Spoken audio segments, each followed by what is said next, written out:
There was this elderly couple who were already living in a senior's home. They had a secret romance that nobody knew about, and always in the middle of the afternoon, when everyone was either playing games or taking a nap, these two would sneak into an empty room. Once there, the man would drop his pants and take out his penis, and she would just sit there and hold it. They would sit like that for a long time each day. One day, the woman was running late, and she rushes to the room, and in her horror, she notices the man is now sitting there with another woman. She moves in closer and notices that she is holding his penis now in her hand.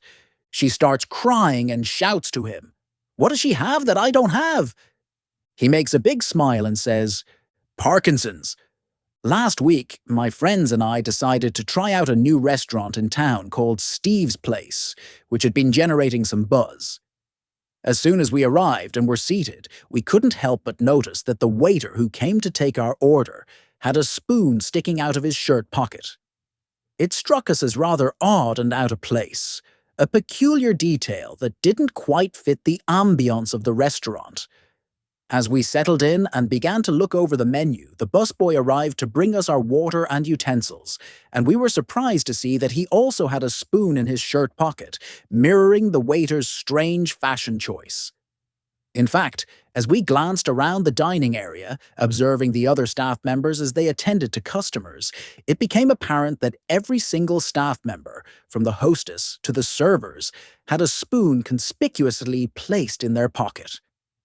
Intrigued by this unusual and seemingly coordinated practice, I decided to ask our waiter about it when he returned to serve our soup. "Excuse me," I inquired politely, gesturing towards his pocket. "But why does everyone here carry a spoon in their pocket? Is there some kind of inside joke we're missing?" The waiter smiled knowingly and began to explain the reasoning behind the restaurant's peculiar policy.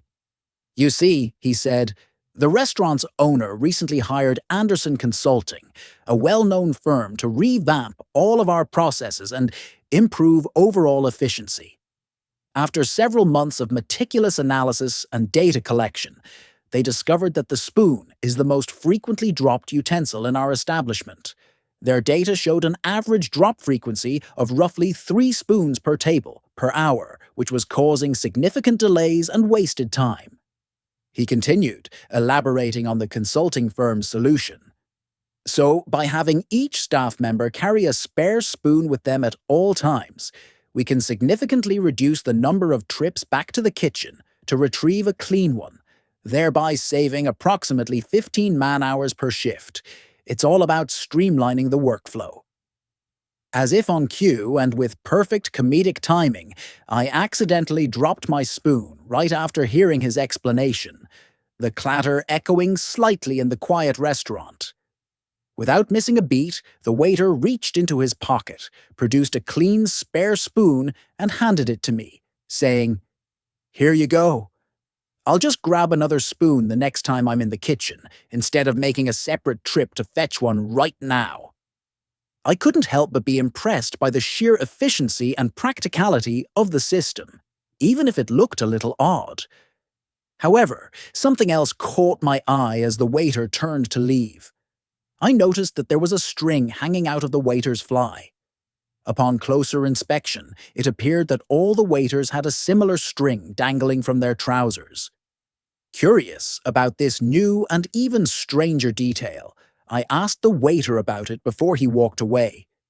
He seemed pleased that I had noticed, as if it were a secret he was waiting to share, and said, "Oh, certainly.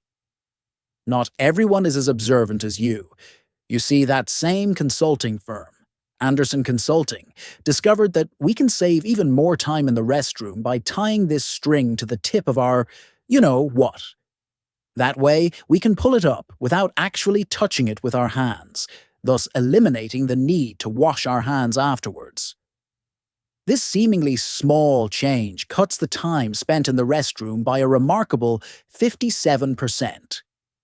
I nodded, trying to process the logic, but still had one lingering question that needed answering. I asked him quietly, leaning in slightly, "That's all well and good, but after you've taken it out, how do you put it back without touching it?" The waiter leaned in conspiratorially and whispered, "Well, I can't speak for the others. But as for me, I use the spoon.